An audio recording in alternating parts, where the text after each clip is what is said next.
Welcome friends to our channel Discrete Study.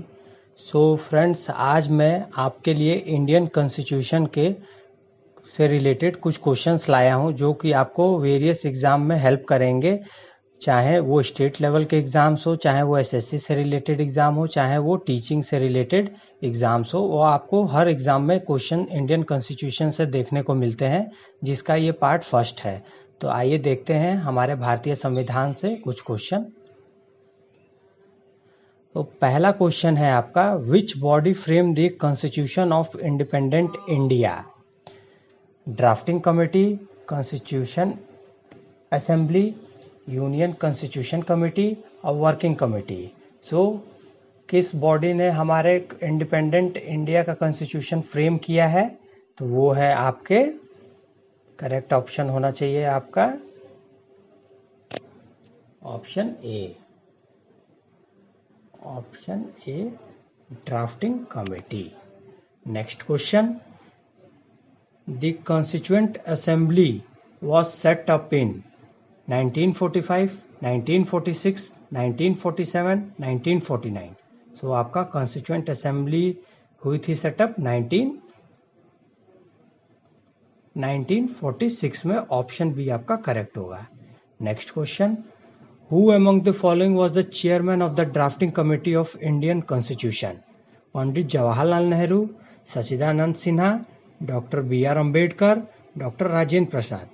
सो आपका drafting committee of Indian constitution के chairman थे B R Ambedkar. Option C आपका correct होगा। Next question, so friends आपका next question है, Who among the following was the president of Constituent Assembly? Doctor Rajendra Prasad, doctor B R Ambedkar, Lal Bahadur Shastri, P Upendra.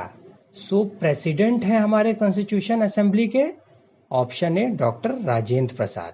और drafting committee के कौन chairman थे? Doctor B R Ambedkar. इसमें confuse नहीं करेंगे हम। Who among the following was the chairman of the Union Constituent Committee of Constituent Assembly? सो आपके option है B R Ambedkar, Jawaharlal Nehru, J B Kripalani और है Rajendra Prasad. So chairman of union constitution committee of constituent assembly के आपके कौन चेयरमैन थे? वो थे आपके पंडित जवाहरलाल नेहरू। ऑप्शन बी आपका करेक्ट होगा। Next question, who propose the preamble before the drafting committee of constitution? So preamble को किसने ड्राफ्टिंग कमेटी के आगे अपना प्रस्ताव रखा था? आपके ऑप्शन है Pandit Jawaharlal Nehru, B R Ambedkar, B N Rau, Mahatma Gandhi. तो प्रीएम्बल का प्रस्ताव पंडित जवाहरलाल नेहरू ने रखा था। ऑप्शन ए आपका करेक्ट होगा। Next question, who among the following was the chairman of fundamental rights subcommittee of the constituent assembly? J B Kripalani, Rajendra Prasad, B R Ambedkar, Gopinath Bardoloi. तो फंडामेंटल राइट के subcommittee of constituent assembly के chairman थे J B Kripalani. आपका correct option होगा option A. Next question देखते हैं friends, which of the following country have an unwritten constitution? USA, Nepal, India, United Kingdom. So आपका correct option होना चाहिए option D, UK, United Kingdom का unwritten constitution है friend. The constitution of India was adopted on 26 January 1950, 26 January 1949, 26 November 1949 और 31 दिसंबर 1949। सो आपका constitution को adopted on 26 November 1949 और act कब इसे किया गया था? इसको एक्ट किया गया था 26 जनवरी 1950 में, लेकिन अडॉप्ट इसको किया गया था 26 नवंबर 1949 में। How many schedules does the constitution of India contain? तो हमारे भारतीय संविधान में कितने टोटल शेड्यूल हैं? तो आपके ऑप्शन है 9, 10, 11, 12। सो करेक्ट ऑप्शन होगा ऑप्शन डी, 12। टोटल हमारे शेड्यूल 12 हैं। Which of the following is not a tool of legislative control over administration in India? Questions, resolutions, dissolution of House, no confidence motion. So आपको मालूम है friends कि कौन सा tool नहीं है हमारे legislative control over administration in India में, तो आपका करेक्ट ऑप्शन होना चाहिए डिसोल्यूशन ऑफ हाउस। कभी भी हमारे जो लोकसभा और राज्यसभा हाउस है उनको डिसोल्यूशन नहीं किया जा सकता है। नेक्स्ट क्वेश्चन है friend, in which year were the Indian state reorganized on the linguistic basis? 1947, 1951, 1959, 1966।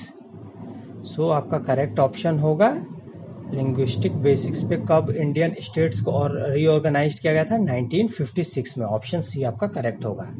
Article 17 and 18 of constitution provided, हमें क्या प्रोवाइड करते हैं? आर्टिकल 17 और 18 social equality, economic equality, political equality and religious equality. तो article 17 and 18 हमें social equality provide करते हैं। Option A आपका करेक्ट होगा।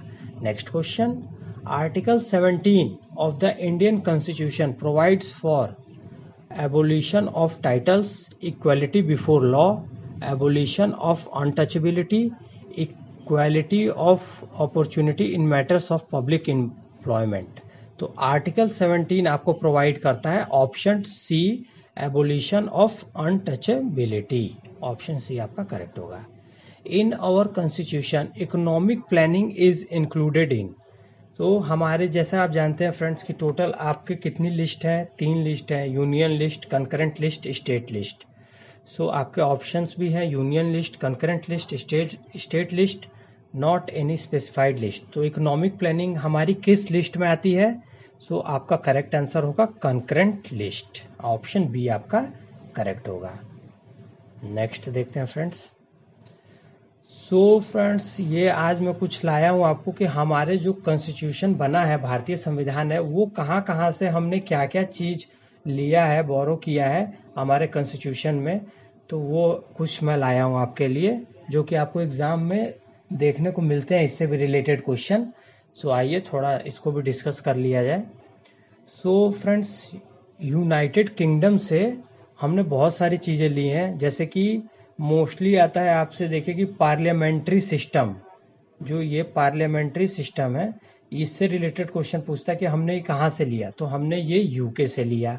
बाई कैरमल पार्लियामेंट, ये भी हमने यूके से लिया है। टाइप्स ऑफ गवर्नमेंट, फिर प्रेसिडेंट, नॉमिनल हेड के लिए president, cabinet system of ministers, post of PM, councils of minister responsible to lower house, provision of speaker in Lok Sabha. ये भी इंपॉर्टेंट है फ्रेंड्स, ये भी कभी कभी आपको एग्जाम में पूछता है ये हमने कहाँ से लिया। तो ये सब हमने यूनाइटेड किंगडम से लिया, यूके से लिया। यूएसए से हमने क्या क्या लिया है? हमने लिया है written constitution, appointment of vice president, fundamental rights और सुप्रीम कोर्ट से रिलेटेड हमने यूएसए से लिया है। ऑस्ट्रेलिया से फ्रेंड्स आपको कई बार पूछता है कंकरेंट लिस्ट हमने कहाँ से ली? कंकरेंट लिस्ट हमने ऑस्ट्रेलिया से ली है। और लैंग्वेज ऑफ द प्रीएम्बल भी हमने ऑस्ट्रेलिया से लिया है। सेंटर स्टेट रिलेशनशिप भी हमारा ऑस्ट्रेलिया से है। और यूएसएसआर से हमने फंडामेंटल ड्यूटीज, जो हमारे भारतीय संविधान में है फंडामेंटल ड्यूटीज 5 ईयर प्लान जो है फ्रेंड्स, ये हमने यूएसएसआर से लिया है।